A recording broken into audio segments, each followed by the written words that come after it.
Merci d'être avec nous et c'est l'heure de la chronique judiciaire de Michel Zerbib qui suit pour nous pour Radio J le procès du 13 novembre à Paris. Bonjour Michel. Bonjour Christophe, bonjour Eva.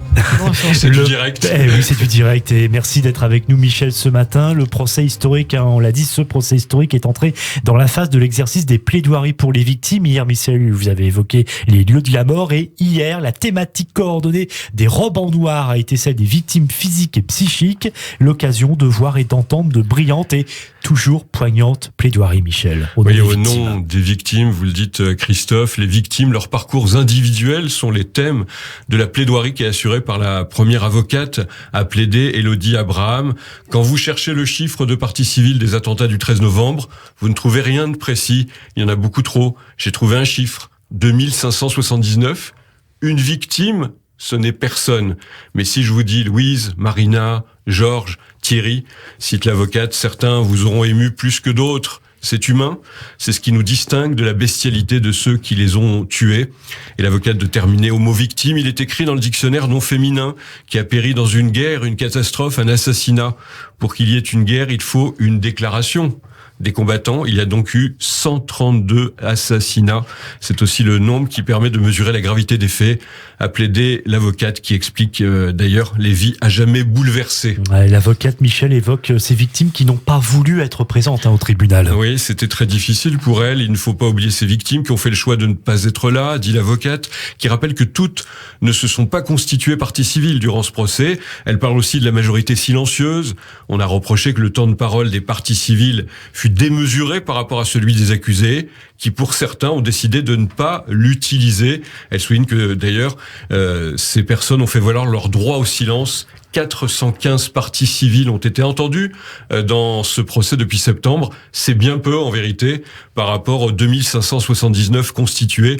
Les absents de votre cour existent, ils comptent aussi. Et puis l'avocate a évoqué la majorité silencieuse, les victimes, ce qu'on appelle en droit victimes par ricochet, les proches également constitués parties civiles qui ont voulu et je cite, participer à l'œuvre de justice. 415 parties civiles entendues dans le procès, c'est quand même un chiffre faramineux. Une plaidoirie très attendue, Michel, celle de maître Frédéric Bibal, qui parle des blessures des victimes. Ouais, c'est un des ténors du barreau, il représente plusieurs dizaines de familles. L'avocat d'ailleurs s'est adressé tout de suite au juge avec presque à voix basse. Par le fait de cette audience, aujourd'hui, dit-il, les experts les plus savants de la vision frontale de la blessure, c'est vous, il n'y en a pas d'autres. Je vous pose la question. Qu'allez-vous faire de ce que vous avez entendu, ressenti, a lancé donc cette robe noire Bibal. Le ton est monté de plus en plus, il continue.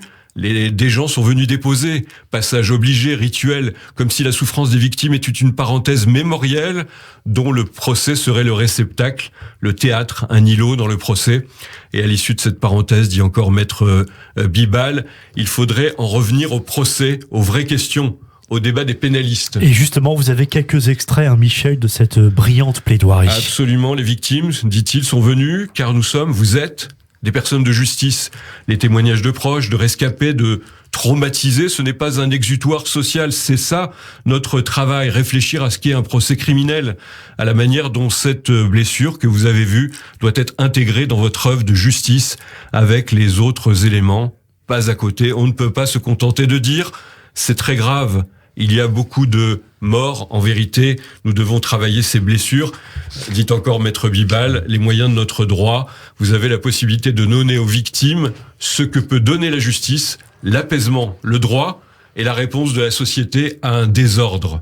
Maître Bibal qui parie, Michel, sur le futur verdict de la cour d'assises spéciale. Mais il pose la question de la mémoire. Les journalistes, les chroniqueurs, les historiens, les anthropologues travaillent à cette mémoire collective des attentats qui fera débat. Mais dans notre société, là je le cite, il n'y en a qu'une qui restera comme une trace incontestable, garantie et protégée par la loi. C'est votre décision, a-t-il conclu avant de s'asseoir sur le banc des parties civiles.